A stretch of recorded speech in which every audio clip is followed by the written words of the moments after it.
Règle numéro 2. Acceptons les leçons qui se présentent. Nous sommes inscrits à l'école de la vie. C'est un emploi à temps plein. Chaque jour, l'occasion nous est donnée d'apprendre une leçon. Qu'elle ne plaise ou non, elle est inscrite au programme. Que faisons-nous sur cette terre? Quel est notre objectif? Les êtres humains s'interrogent depuis la nuit des temps sur le sens de la vie. Ce que nous avons tendance à oublier toutefois, c'est que la réponse à cette question n'est pas forcément la même pour tous. À chacun sa vérité. Chaque individu suit un chemin qui lui est propre pour atteindre des objectifs différents. Chacun de nous est confronté à un certain nombre de leçons qui sont autant d'étapes obligées sur la voie de la sagesse. Ces leçons sont de nature différente selon les individus, mais elles constituent une clé indispensable pour qui veut découvrir le sens de sa vie et marcher dans la bonne direction.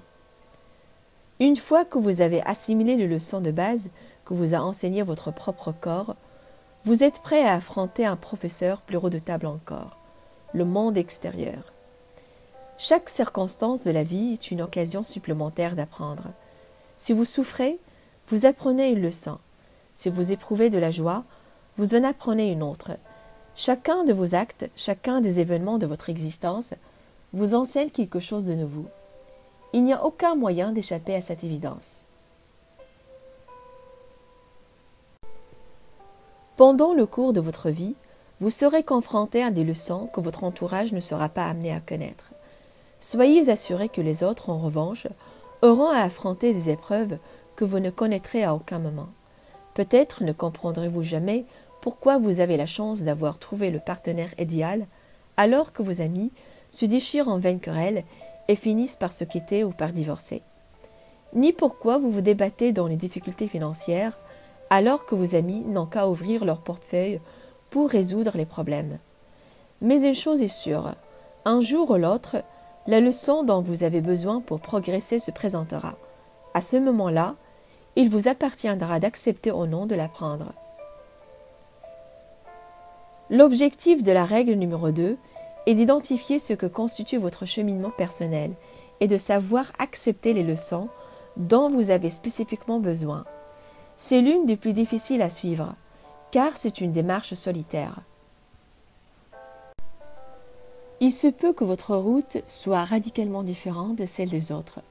Ne cédez pas à la tentation de comparer votre destin à celui des personnes qui vous entourent. N'oubliez pas que les leçons que vous attendent sont toujours adaptées à vos besoins et que vous êtes capable de faire face. C'est le seul moyen d'avancer sur le chemin de la vie.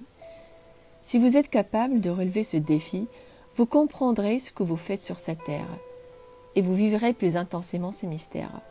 Vous cesserez d'être une victime des circonstances ou du destin et vous donnerez libre cours à la force qui est en vous pour maîtriser votre vie, en cherchant à vivre l'existence pour laquelle vous êtes fait.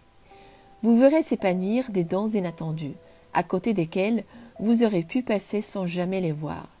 Le processus n'est pas simple, mais les résultats valent très largement les efforts que vous serez appelés à faire. Au cours de cette quête, vous allez affronter les leçons de l'écoute, du choix, de la justice et de la grâce. Soyez attentifs à chacune de ces leçons, et elles vous aideront à découvrir ce que constitue votre véritable personnalité. L'écoute. En considérant l'expérience sous un certain angle, on s'aperçoit qu'il ouvre la voie vers le domaine de l'âme. Jon Kabat-Zinn. La faculté d'écoute implique que vous soyez réceptif. La vie vous présentera d'innombrables leçons qui ne vous seront d'aucune utilité si vous n'avez pas cette attitude d'ouverture d'esprit. Il est indispensable que vous changiez votre façon de voir les choses et que vous considériez les leçons les plus cruelles comme des enseignements utiles, comme des échelons qui vous permettront de monter plus haut. Dans certains cas, la leçon est plutôt agréable, car ces manifestations sont gratifiantes. Une promotion professionnelle entraîne la leçon de la responsabilité et de l'ardeur au travail. S'engager dans une aventure amoureuse enseigne la confiance et l'art des concessions. Avoir un premier enfant apprend la patience et la rigueur. Tous ces enseignements apparaissent comme autant de cadeaux, et il n'est pas bien difficile de les assimiler. Et l'on va tout autrement des événements pénibles, et l'emballage cadeau, du même coup, est beaucoup moins séduisant. La tentation est forte d'adopter l'attitude de la résistance. Si vous faites taire votre capacité d'écoute, un licenciement apparaît comme une catastrophe plutôt que comme une occasion de mettre à l'épreuve votre mobilité ou vos possibilités de reconversion. Une peine de cœur est vécue comme un déchirement, sans une pensée pour les leçons de générosité ou de maîtrise de soi qu'il suppose. S'apercevoir lorsque son enfant vient au monde qu'il est affligé d'un handicap est un drame et une punition du ciel, plus qu'une occasion de mettre à l'épreuve sa tendresse ou son sens de devoir. Sachez pourtant que ces événements malheureux, comme les circonstances plus heureuses, sont source d'enseignement. Comment passer de la résistance à l'écoute?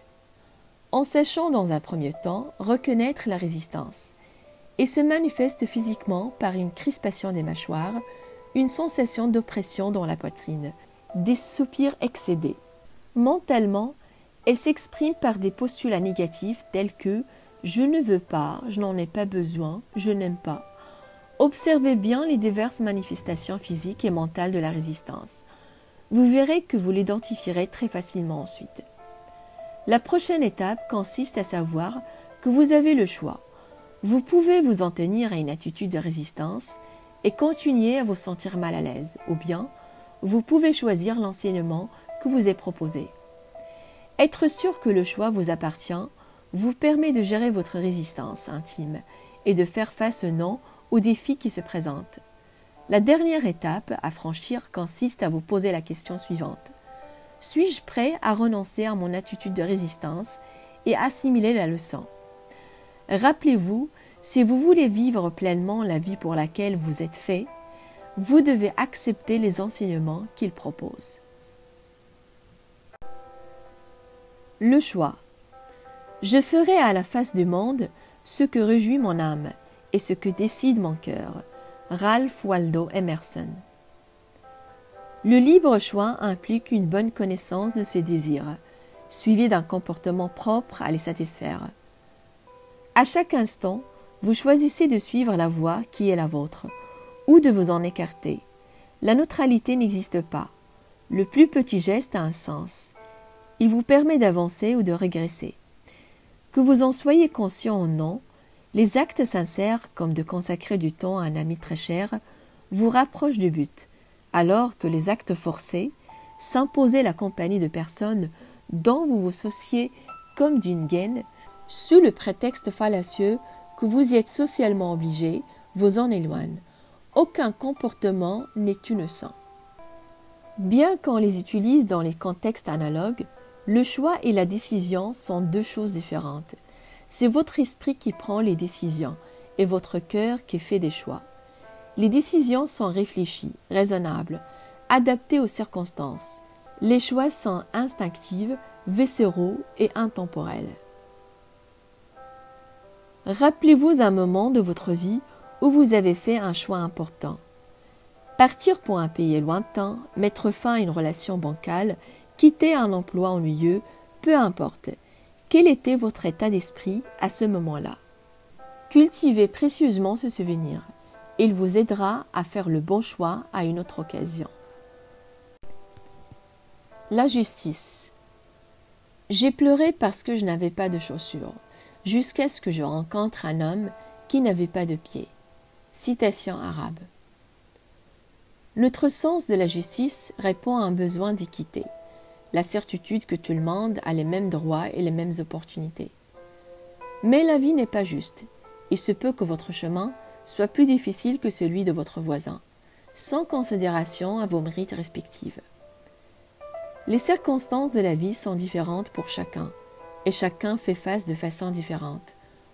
Pour avancer dans la bonne direction et accéder à la sérénité, il importe que vous débarrassiez votre esprit de cette phrase. Ce n'est pas juste. Si vous vous focalisez sur ce sentiment d'injustice, vous aurez tendance à comparer votre parcours à celui des autres, alors que le but d'une vie réussie est d'atteindre ses propres objectifs. En entretenant ce sentiment d'amertume et de ressentiment, vous négligerez d'assimiler les leçons qui vous sont destinées. Prenons par exemple Jacqueline et Christine, deux sœurs que tout sépare dans leur apparence physique. Jacqueline est une grande jeune femme brune aux yeux bleus et au port de reine, dotée d'une grâce naturelle et d'un sens aîné de l'élégance. Dans la rue, les gens se retournent sur elle, persuadés qu'ils viennent de croiser une actrice de cinéma ou un top modèle. Christine, au contraire, a tout de garçon manqué. Il s'habille de façon pratique et ne se maquille jamais. Impossible de la confondre avec une star quelconque. Jacqueline a été mariée 2 fois. Christine est restée célibataire. Les prétendants se bousculent autour de Jacqueline et ignorent Christine. Malgré son apparente indifférence, celle-ci a passé de longues années à se comparer à sa sœur et à vivre dans son ombre. Ils trouvaient bien injuste les faits qui s'étaient penchés sur leurs berceaux respectifs. Puis un jour, Christine décida de dresser la liste de tout ce qu'ils savaient faire, de tout ce que leur rendait attachante, de toutes ses capacités enfin, sans les mettre en balance avec les talents particuliers de sa sœur. Il s'aperçut que son corps athlétique lui rendait de grands services, que son énergie naturelle était communicative, et qu'elle avait le don de soutenir son entourage. Certes, il n'aurait jamais, comme sa sœur aînée, le don de faire tourner les têtes, mais la liste de ses qualités était plutôt longue. La leçon que Christine en retira était qu'elle avait perdu un temps précieux à se lamenter sur l'injustice de sa destinée, alors qu'elle avait elle-même plusieurs atouts dans son jeu. La grâce. On nourrit son âme lorsqu'on suit son destin. Harold Kushner. C'est une vertu difficile à définir, mais que l'on reconnaît aisément. Ceux qui possèdent la grâce semblent glisser au-dessus du sol. Ils donnent l'impression de rayonner de l'intérieur. Vivre en état de grâce suppose que l'on soit en parfait accord avec sa véritable nature spirituelle, comme soutenu par un pouvoir supérieur. La grâce survient lorsque nous sommes capables de nous détacher de ce stade primitif de la conscience, selon lequel l'ego impose l'idée de ce qui devrait être, pour accéder au stade supérieur.